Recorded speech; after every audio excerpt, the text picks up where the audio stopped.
मित्रों नमस्कार, मैं हूं आपका मित्र, आपका सखा, आपका फ्रेंड कमल नंदलाल और मैं आप सभी दर्शकों का हार्दिक अभिनंदन करता हूं। एस्ट्रो तक की खास प्रस्तुति कमल नंदलाल के महा उपाय जो आपके जीवन को सरल, सुगम और सफल बनाए, सिर्फ एस्ट्रो तक पर। जी हाँ, और आज हम महा उपाय में बहुत ही खास विषय पर चर्चा करने वाला है। ध्यान से सुनिएगा इस विषय को। नीली छतरी का महा उपाय दुर्भाग्य को जड़ से मिटाए। जी हाँ, नीली छतरी। अब नीली छतरी ही क्यों? काली क्यों नहीं, पीली क्यों नहीं, लाल क्यों नहीं? एक वाक्य को ध्यान से सुनिएगा। कभी कभी हालात कुछ ऐसे हो जाते हैं, इतने दुश्वार हो जाते हैं कि आसमान की ओर मुंह उठाकर नीली छतरी वाले से पूछना पड़ता है कि यार गजब खेल है तुम्हारा। और फिर ये प्रकृति अपना चक्कर चलाने लगती है। सबसे बड़ा चक्रम वो है, वो कभी भी किसी को उसके कर्मों से मोक्ष नहीं देता है। ना कर्म इस जन्म में छोड़ते हैं, न पिछले जन्मों में छोड़ा था, न आने वाले कई जन्मों तक छोड़ेंगे। एक कहावत सुनी होगी आपने, energy can never be created nor it can be destroyed, yes it can be transformed. तो ये जो हमारे अंदर बसी हुई शरीर ही है, ये जो आत्मा है ना, ये अपने साथ में अपने कर्मों का लेखा जोखा रखती है। और हजारों जन्मों में जो हमने अच्छे या बुरे कर्म किए हैं वो संचित होते हैं। उसे कहते हैं संचित कर्म। चाहे आपने अच्छा किया, चाहे बुरा किया, चाहे मैंने अच्छा किया या बुरा किया, तो कर्म कभी किसी का पीछा नहीं छोड़ते, ये सब जमा होते हैं। और जब परमेश्वर और वो विधाता, उसका एक अंश परमेश्वर का जो वैधनी लिखता है, विधाता है, वो हमारे अच्छे और बुरे संचित कर्मों में से कुछ कर्म हमारे इस जन्म पर अप्लाई करता है। उसे ही कहते हैं हम प्रारब्ध।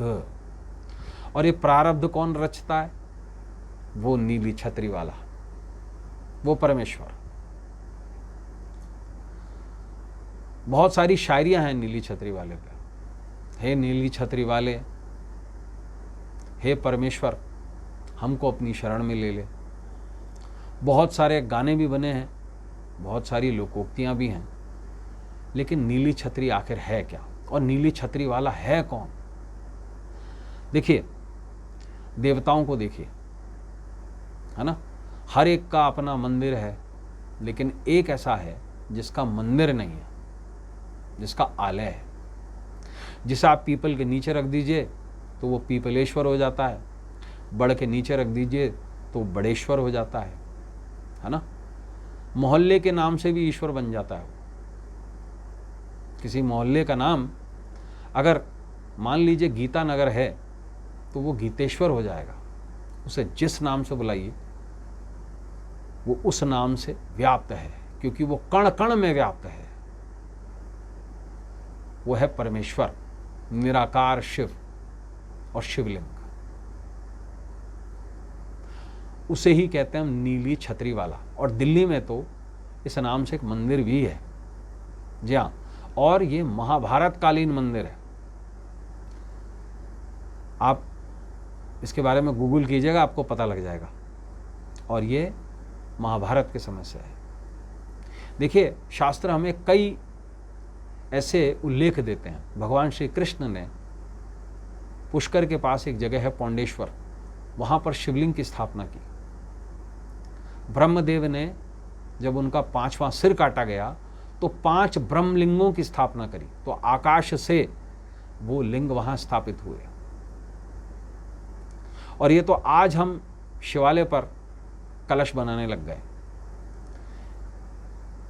प्राचीन काल में, वैदिक काल में शिवालय के कभी ना तो पट होते थे, ना उसकी 4 दीवारी होती थी। शिवलिंग मूलतः स्वयंभू कहा गया है और कण कण में शिव का वास है। तो सबसे पहले हमने बात करी नीली छतरी वाला कौन है, और वाई नीली छतरी वाला, क्योंकि नीली छतरी स्वयं आकाश है। हमारा ये जो शरीर है ये पंच तत्व से निर्मित हुआ है, जल, वायु, अग्नि, भू और आकाश।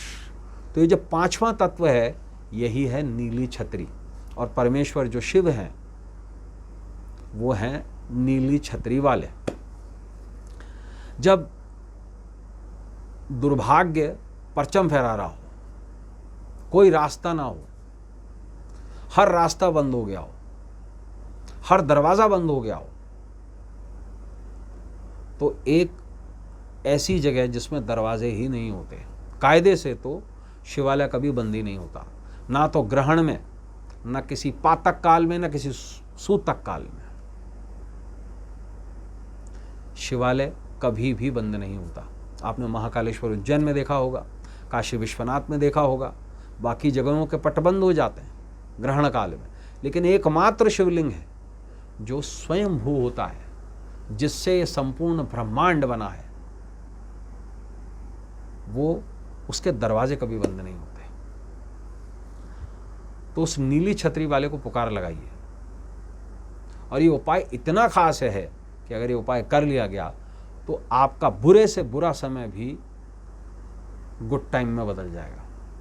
जी हाँ, दुर्भाग्य समाप्त हो जाएगा, परेशानियां समाप्त हो जाएंगी, आपके जीवन से सभी विकारों का शमन हो जाएगा, क्योंकि आप डायरेक्ट नीली छतरी वाले के कांटेक्ट में आ जाएंगे और उस पर विश्वास रखकर ही उपाय करिए। तो मैंने जैसे आपको बताया कि पंच तत्व से बना है हमारा ये शरीर, हमारा ये पूरा ब्रह्मांड। यत पिंडे तत् ब्रह्मांड, कण कण में परमेश्वर शिव है। तो ऐसे में ये उपाय आप किसी भी प्रदोष के दिन कर सकते हैं, जो करना सर्वश्रेष्ठ है।